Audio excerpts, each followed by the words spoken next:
जो इसके डिस्कस कर रहे थे कि हमारे पास मतलब चार पाँच या छः या जितनी भी अमीनो एसिड्स है प्राइमरी स्ट्रक्चर के, तो वो अपने आप को आपस में ऐसे अरेंज कर लेते हैं कि एक अमीनो एसिड का ये जो कार्बोनाइल ग्रुप है, ठीक है, C double bond O group है, और दूसरे का जो अमीनो ग्रुप है NH2 ग्रुप जो है, तो इनकी बीच में हाइड्रोजन बॉन्डिंग होती है। लेकिन कौन से अमीनो एसिड की? पहले और दूसरे की नहीं होती, बल्कि पहले का अपने आप से जो चार अमीनो एसिड आगे अमीनो एसिड आ जाता है तो उसके साथ होता है, ठीक है। देखिए फॉर एग्जांपल ये फर्स्ट हो गया, ये सेकंड हो गया। ये मैं कैसे कह रहा हूँ फर्स्ट और सेकंड? मैं आर ग्रुप के बेस पे कह रहा हूँ, क्योंकि एक अमीनो एसिड में आपको पता है कि एक आर ग्रुप होता है। फिर ये थर्ड हो गया, ये फोर्थ हो गया, और ये फिफ्थ हो गया, सिक्स, सेवन और एट, बल्कि एट यहाँ पे है और ये नाइन, ठीक है। अब देखिए इस पहले का जो सी डबल बॉन्ड ओ है, इसका ये हाइड्रोजन बॉन्ड बनाएगा किसके साथ? इससे चार अमीनो एसिड, चार रेसिड्यूज आगे। तो ये देखिए, ये इससे एक हो गया, ये दूसरा हो गया, ये तीसरा हो गया, और ये जो पांचवा है तो ये इससे चार रेसिड्यूज आगे हो गया, ठीक है। तो ये इसके साथ ऐसे हाइड्रोजन बॉन्ड बनाएगा। यहाँ पे ये जो मैं डॉट्स बना रहा हूँ, अब ये जो सेकंड है तो ये अपने आप से चार आगे, तो ये इससे ये सेकंड से ये थर्ड वन एक आगे हो गया, चौथा दूसरा, पांचवा तीसरा, और छठा जो है तो ये इससे चौथे नंबर पे आगे हो गया, तो ये इसके साथ हाइड्रोजन बॉन्ड बनाएगा। तो हमारे मतलब बिल्कुल ऐसी ही है जिस तरह फॉर एग्जांपल आप लोगों ने एक लाइन बनाई हो, ठीक है, और वो लाइन अपने आप को इस तरह सर्कुलर शेप में, स्प्रिंग लाइक शेप में खड़ा करते। अब जो पहले नंबर पे बंदा खड़ा है, ठीक है, तो उसके आगे मतलब जब वो स्प्रिंग लाइक स्ट्रक्चर बनाएंगे तो उसके सामने उससे पांचवें नंबर पे जो बंदा खड़ा है तो वो आते और वो आपस में हाथ मिला ले। फिर उसके बाद जो दूसरा बंदा है तो उससे छठे नंबर पे जो बंदा खड़ा होगा तो वो उसके साथ हाथ मिला ले, ठीक है। तो इस तरह आपके पास जो है तो ये हाइड्रोजन बॉन्डिंग जो है तो ये होती रहती है, ठीक है। तो इसकी वजह से मतलब दो तरह के या जो अभी हमने तीन चार टाइप्स की बता दी कि हमारे पास सेकेंडरी स्ट्रक्चर्स हो सकते हैं। तो उसमें एक अगर पहला जो है तो अपने आप से चार रेजिड्यूज आगे वाले रेजिड्यू के साथ बॉन्ड बनाता है हाइड्रोजन, तो उससे हमारे पास जो स्ट्रक्चर बनता है वो स्प्रिंग लाइक स्ट्रक्चर बन जाता है, ठीक है, और या स्पाइरल शेप बन जाता है। और उस स्प्रिंग लाइक स्ट्रक्चर को या स्पाइरल शेप को हम जो है तो कहते हैं कि ये हमारे पास अल्फा हेलिक्स है, ठीक है। अल्फा हेलिक्स, ये जो ब्रैकेट में अल्फा का निशान लगाया गया है तो नॉर्मली हम इसको ऐसे अल्फा डैश हेलिक्स लिख देते हैं, ठीक है। अच्छा, फिर कह रहे हैं कि protein have great strength and elasticity. जिस प्रोटीन में अल्फा हेलिक्सेस होते हैं तो उनकी स्ट्रेंथ बहुत ज़्यादा होती है और वो इलास्टिक होते हैं। जिस तरह आप लोगों को पता है स्प्रिंग को आप खींच सकते हैं, इलास्टिक होते हैं, ठीक है। तो इसकी इलास्टिसिटी और स्ट्रेंथ काफ़ी ज़्यादा होती है। They can easily be stretch due to tight coiling, और इनको आप स्ट्रेच कर सकते हैं, मतलब अगर इनका स्ट्रक्चर फ्लेक्सिबल होता है, अगर ये स्ट्रेच हो भी जाते हैं तो कोई नुकसान नहीं पहुंचेगा, इसका स्ट्रक्चर जो है तो वो ख़राब नहीं होगा, ठीक है। दूसरा जो सेकेंडरी स्ट्रक्चर आ जाते हैं तो वो बीटा प्लीटेड शीट्स आ जाते हैं, या सिंपली उसको हम बीटा शीट्स बोलते हैं, ठीक है।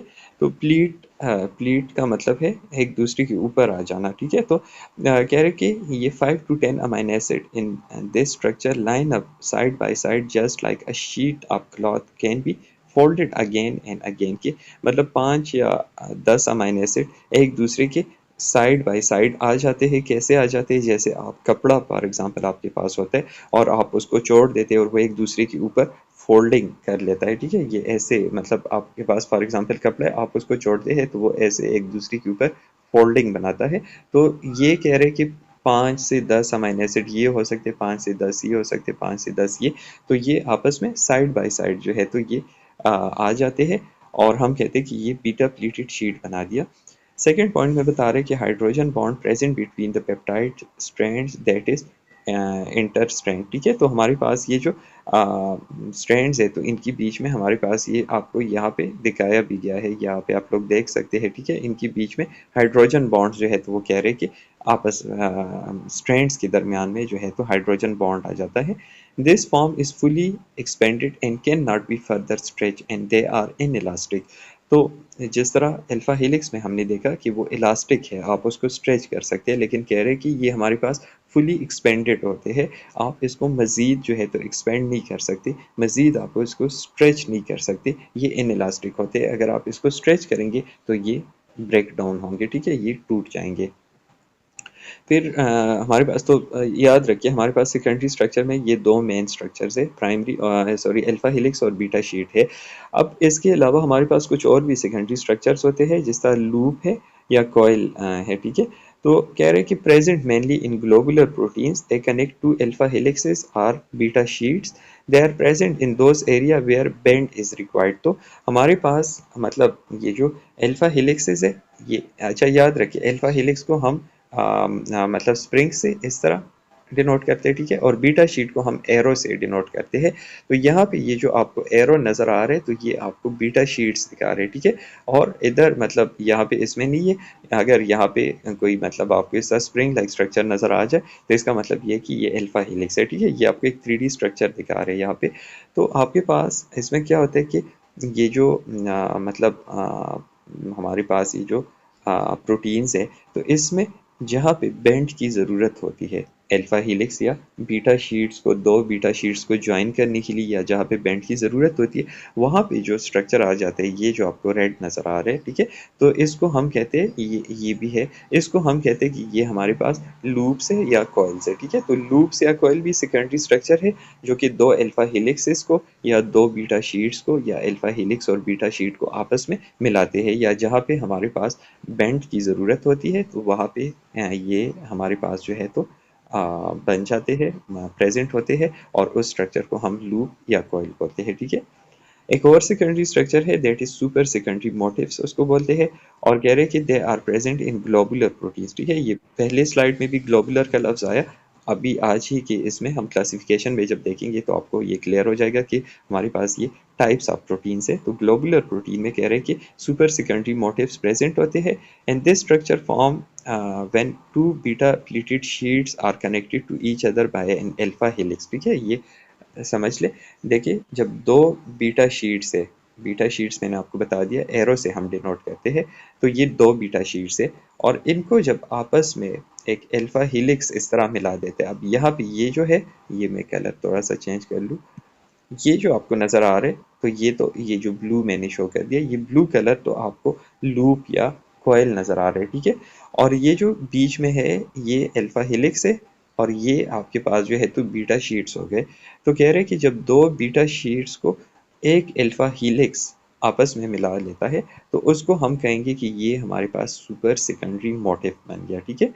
और ये देखिए लिखा है कि for example beta alpha beta super secondary motive, ठीक है। ये देखिए ये जो लिखा है beta alpha beta super secondary motive, तो ये हमारे पास मतलब सुपर सेकेंडरी मोटिव जो है, तो हमारे पास दो बीटा शीट्स और एक अल्फा हेलिक्स जब आपस में किसी भी प्रोटीन में होते हैं, तो हम कहते हैं कि इसमें सुपर सेकेंडरी मोटिव बन गया, ठीक है।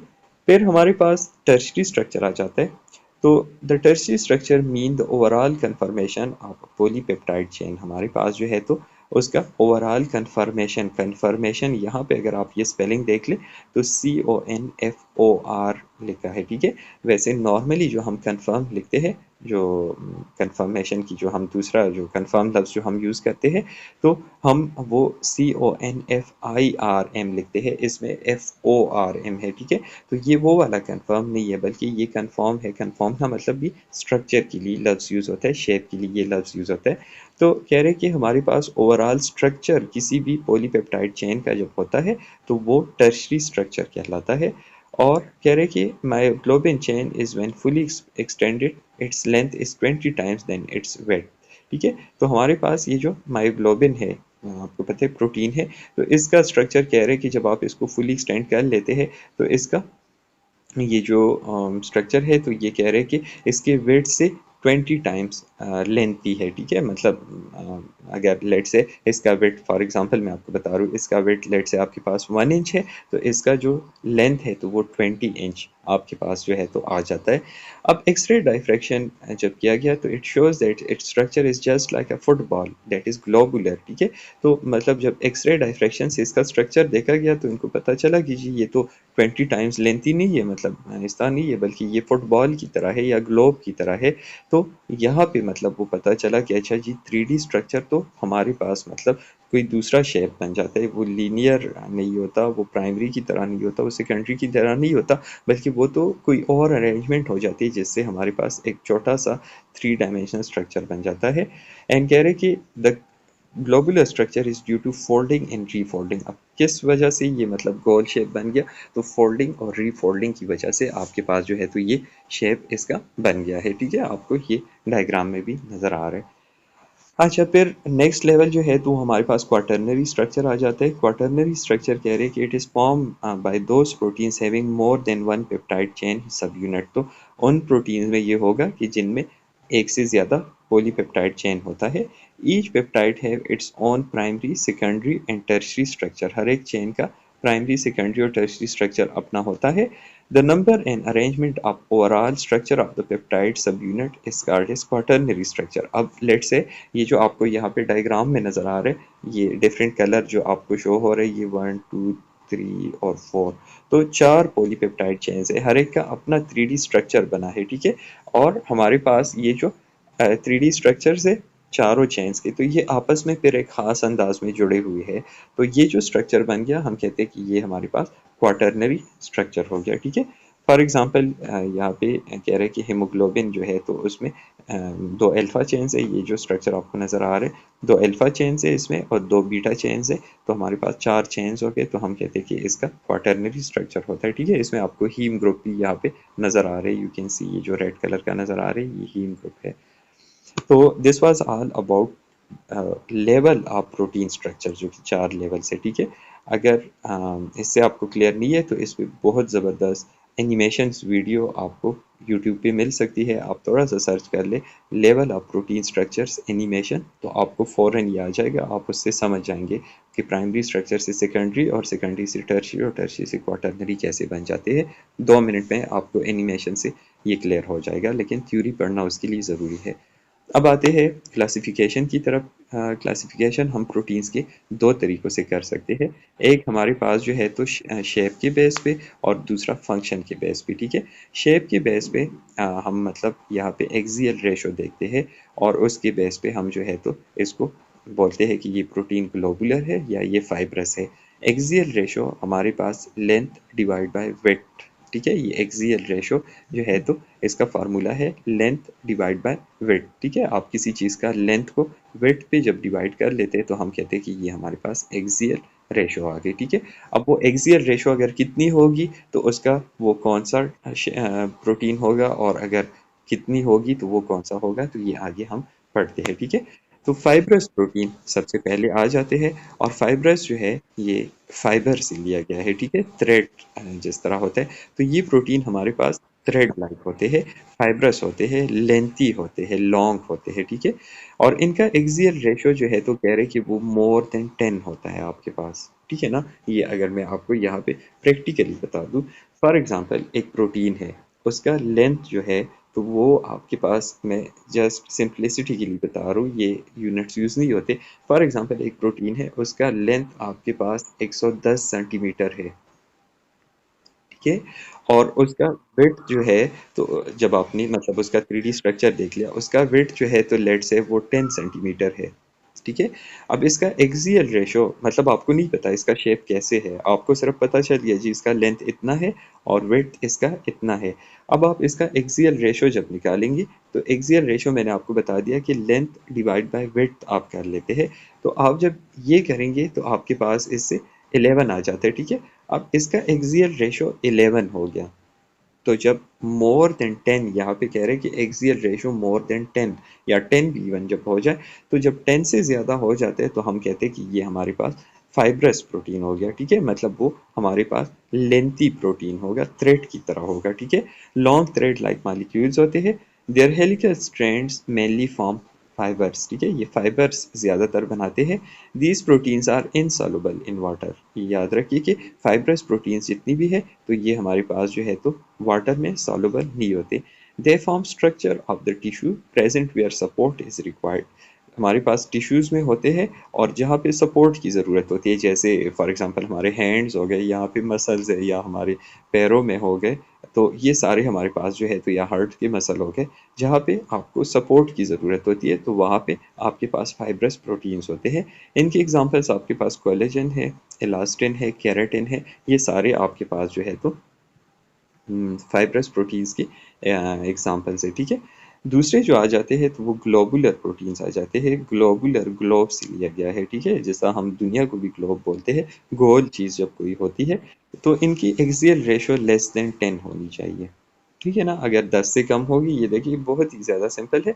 फॉर एग्जांपल देखिए मेरे पास ये स्ट्रक्चर है, अब मुझे नहीं पता कि ये कैसा स्ट्रक्चर है, ठीक है, मुझे सिर्फ इसके लेंथ का और वेट का पता है, मुझे बाकी स्ट्रक्चर का नहीं पता, शेप का नहीं पता।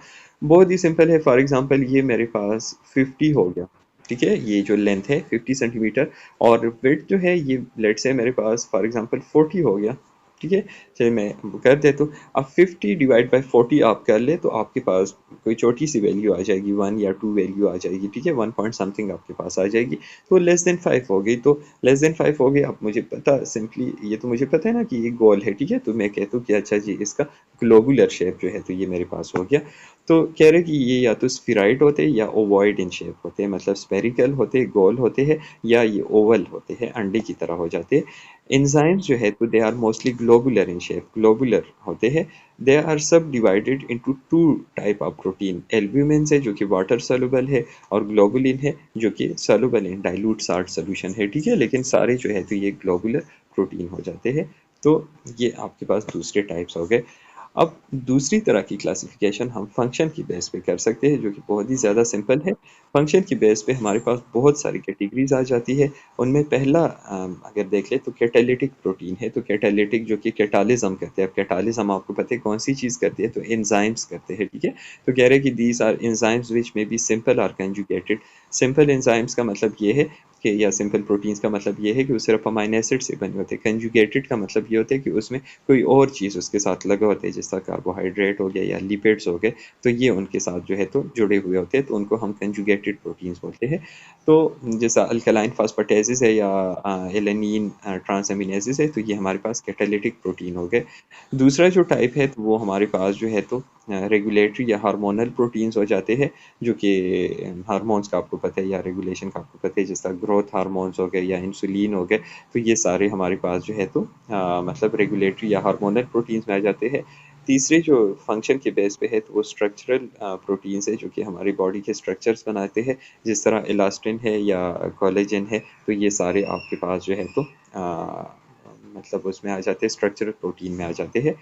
फिर हमारे पास एक और टाइप आ जाते हैं, ट्रांसपोर्ट प्रोटीन है, जिनका काम ट्रांसपोर्ट होता है, कोई चीज़ को कैरी करना होता है। जिस तरह ट्रांसफेरिन है तो ट्रांसफेरिन आयरन को कैरी करता है, हीमोग्लोबिन है वो आपको पता है कि वो ऑक्सीजन को कैरी करता है, तो ये भी प्रोटीन है सारे। और हमारे पास ये फिर आ जाते हैं ट्रांसपोर्ट प्रोटीन में। फिर हमारे पास इम्यून प्रोटीन है, जिस तरह इम्यूनोग्लोबुलिन है, डिफेंस मैकेनिज्म में उनका काम है। और आपको पता है कि एंटीबॉडीज़ के 5 टाइप्स हैं, आईजीजी, आईजीए, आईजीएम, आईजीटी और आईजीई। तो ये सारे हमारे पास जो है तो डिफेंस प्रोटीन्स में आ जाते हैं, या इम्यून प्रोटीन्स में ये आ जाते हैं। एक और टाइप हमारे पास कंट्रेक्टाइल प्रोटीन है, जो कि कंट्रैक्शन में उनका काम होता है, कंट्रैक्शन और रिलैक्सेशन में। और कंट्रैक्शन एंड रिलैक्सेशन आपको पता है कि वो मसल्स में होते हैं, ठीक है। तो जैसा एक्टिन और मायोसिन के फंक्शन से आप बखूबी वाकिफ़ है, तो ये हमारे पास कंट्रेक्टाइल प्रोटीन में आ जाते हैं। फिर जेनेटिक प्रोटीन्स आ जाते हैं, जो कि हमारी जेनेटिक्स से उसका ताल्लुक होता है, और मतलब वो हमारे पास न्यूक्लिक एसिड के साथ प्रेजेंट होते हैं। तो वो आप लोगों को ऑलरेडी, आप लोगों ने इसके बारे में पढ़ा है, हिस्टोन्स के बारे में आपने पढ़ा है। तो हिस्टोन प्रोटीन्स जो है, जो बेसिक प्रोटीन्स होते हैं, बेसिक कौन से सेंस में होते हैं, बुनियादी वाला बेसिक नहीं है, बल्कि बेसिक अमाइनो एसिड से बने होते हैं, पॉजिटिवली चार्ज होते हैं। तो ये हमारे पास जो है तो जेनेटिक प्रोटीन्स कहलाते हैं। स्टोरेज प्रोटीन्स है, जो कि जिनका काम फिर न्यूट्रिशनल पर्पस में उनका होता है, ठीक है। जैसा केसीन है, केसीन एक प्रोटीन है जो कि मिल्क में प्रेजेंट होता है, ठीक है, और मिल्क की जो न्यूट्रिशनल वैल्यू है तो वो केसीन में बेसिकली होता है। और बहुत सारे लोग जो कि मिल्क को यूटिलाइज नहीं कर सकते, दूध नहीं पी सकते, उनको मसला होता है, तो उनकी बॉडी में ये जो केसीन है ये बेसिकली मेटाबोलाइज नहीं होता, तो इस वजह से वो इसको वो नहीं कर सकते, ठीक है, मतलब यूज नहीं कर सकते। आपने बहुत सारे, आप में से भी बहुत सारे लोग ऐसे होंगे जो कि दूध नहीं पीते, उनको प्रॉब्लम होती है। तो दैट इज बिकॉज ऑफ अनमेटाबॉलिज्म या नॉन मेटाबॉलिज्म ऑफ केसीन, ठीक है। इसके अलावा वीट जो है तो वीट में एक और प्रोटीन होता है जिसको हम ग्लाइडीन बोलते हैं। तो ग्लाइडीन ये भी न्यूट्रिशनल स्टोरेज करता है, और मेरे ख्याल से ये जो वीट का जो छिलका है, ठीक है, जो ब्राउन कलर है, वहाँ पे ग्लाइडीन आपके पास होता है। तो ये था मतलब हमारे पास प्रोटीन के स्ट्रक्चर्स और उसके फंक्शन और उसके जो क्लासिफिकेशन के बारे में, ठीक है। अब अगर आप लोगों का कोई भी क्वेश्चन है किसी भी स्लाइड में, या आपको कोई समझ नहीं आई, तो हमारे पास टाइम है, आप मुझसे पूछ